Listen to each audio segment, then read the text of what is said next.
Mr. Fussy was fussy about everything. Absolutely everything had to be neat and tidy and in its proper place. Mr. Fussy spent all day and every day rearranging his furniture and making sure that the flowers grew in a straight line in his garden, and trying to find specks of dust where there couldn't possibly be specks of dust, because he spent all his time making sure that there weren't any specks of dust. One fine morning, Mr. Fussy was having breakfast. He was very fussy about what he ate. He opened the marmalade pot. "Oh," he exclaimed, "it's got bits in it." And he spent the rest of the morning separating the bits from the marmalade. Or, if you prefer, the marmalade from the bits. Fussy old fusspot, people used to call him. Then Mr. Fussy went out into his garden, and he spent the rest of the day straightening out all the blades of grass on his lawn. Fussy old fusspot.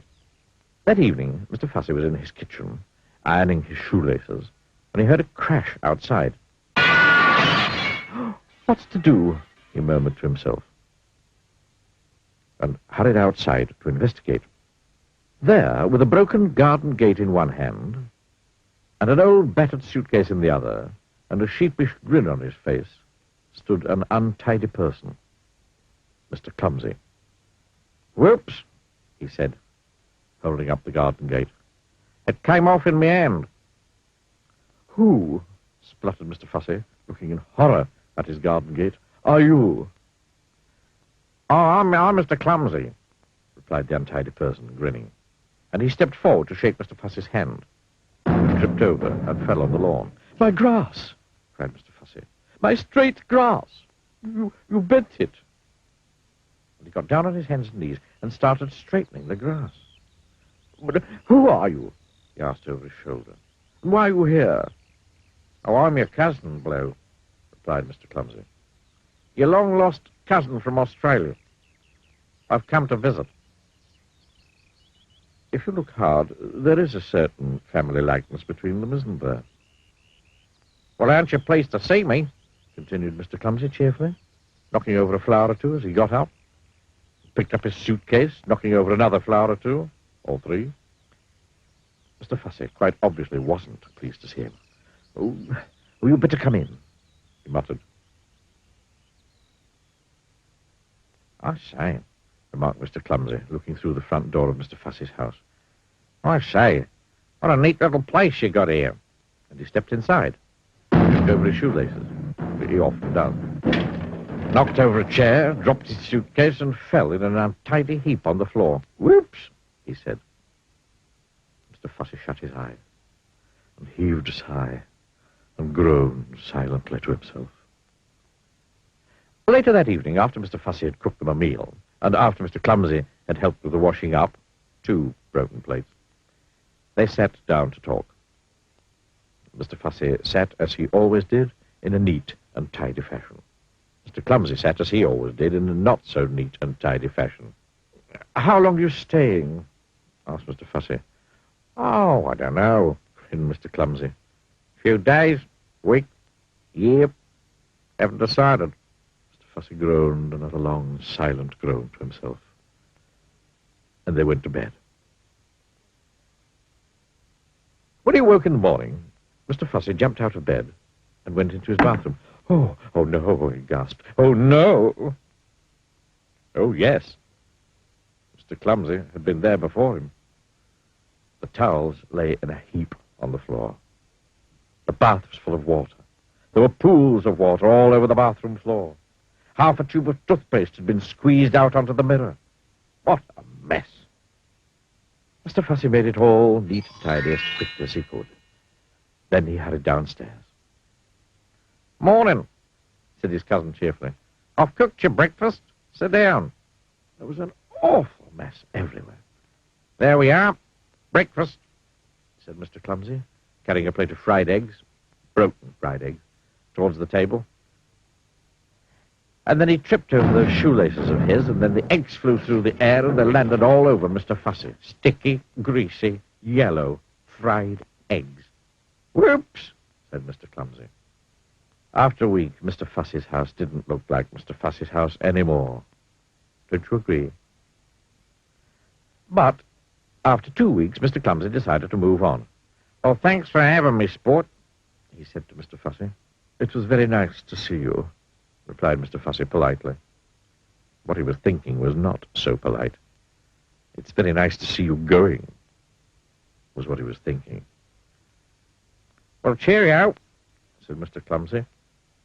And off he went with his battered old suitcase. "Goodbye," thought Mr. Fussy, really meaning good riddance. Then Mr. Fussy fussed round his house as he'd never fussed before. Fussy old fusspot. That evening Mr. Fussy was in his kitchen, polishing an egg, and he heard a crash outside. "Oh, no," he groaned. "Oh, not Mr. Clumsy back again. It can't be. Mustn't be. It isn't." And it wasn't. It was somebody else. Somebody who just walked straight through Mr. Fussy's garden gate. Somebody who can't help having little accidents. Somebody you may have met before. "Hello," smiled Mr. Bump. "I've come to visit. I thought I'd bump into you again sometime. Bump into you.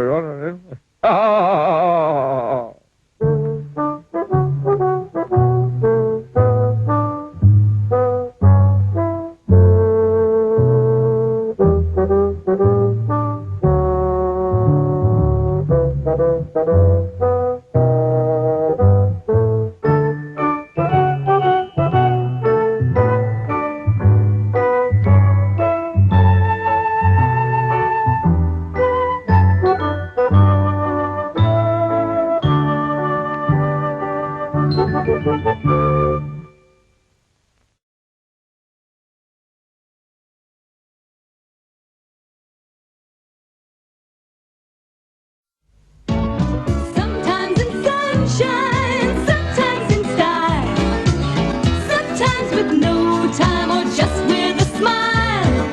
Up to her eyes in surprises and tricks, no disguising, she's a little handful of trouble, a bundle of fun.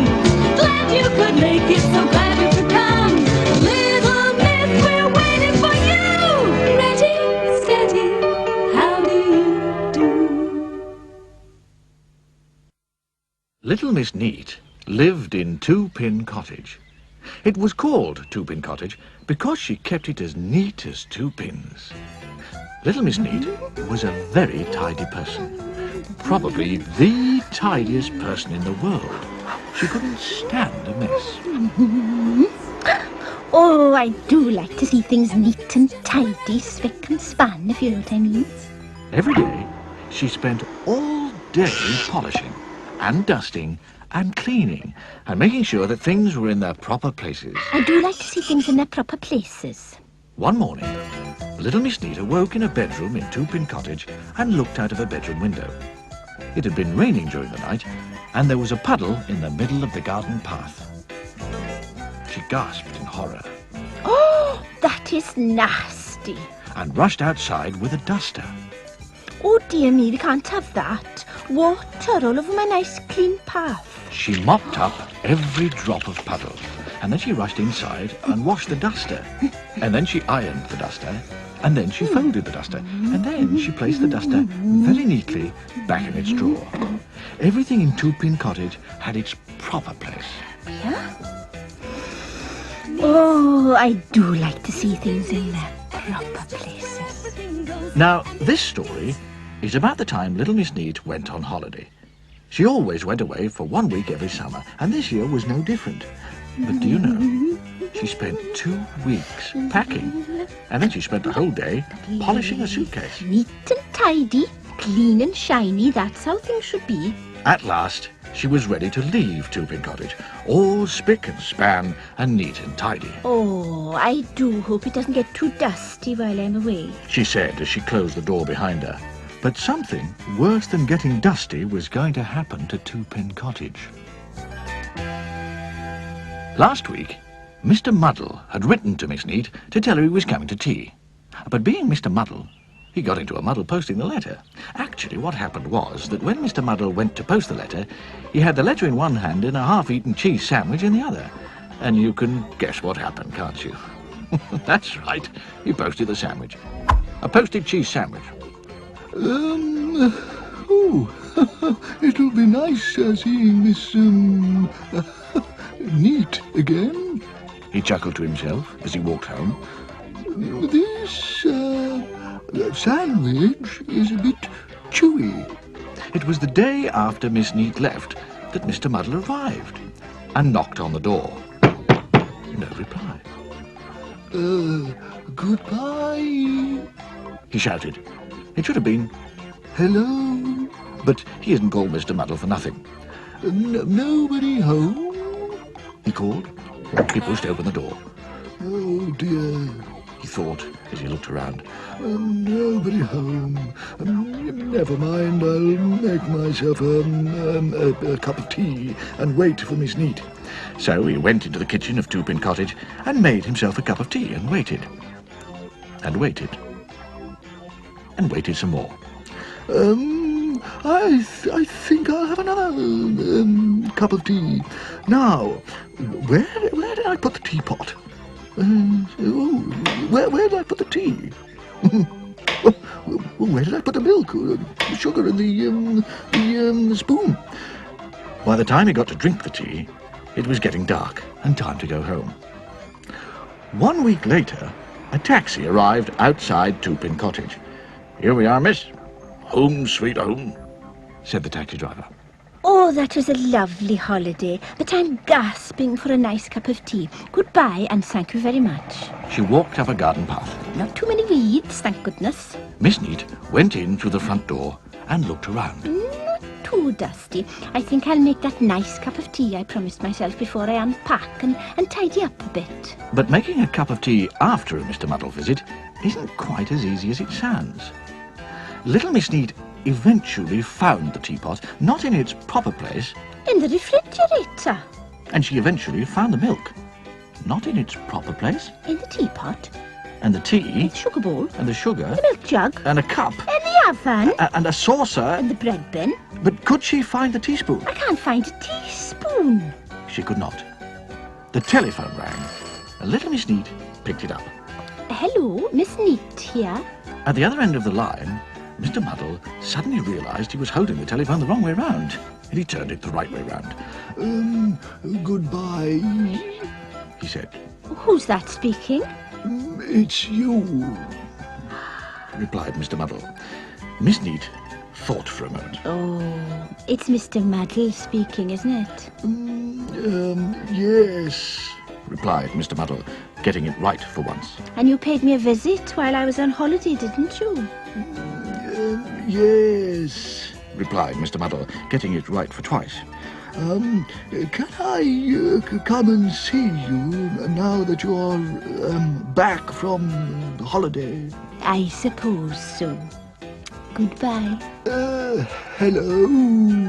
Hello. Said Mr. Muddle, and put the phone down. Little Miss Neat sighed a heavy sigh and sat down in the armchair next to the telephone. Ouch! And she found the teaspoons, and the knives, and the forks. And I don't think little Miss Neat will be taking a holiday next year. Do you? She's blunt. He's fun. They're late and naughty. It's Twinkle. She's trouble. Sunshine. We're helpful, timely, neat. I'm silly. Happy, little Miss Sunshine. I'm fussy and greedy. And look, Roy. I'm Julie. It's magic.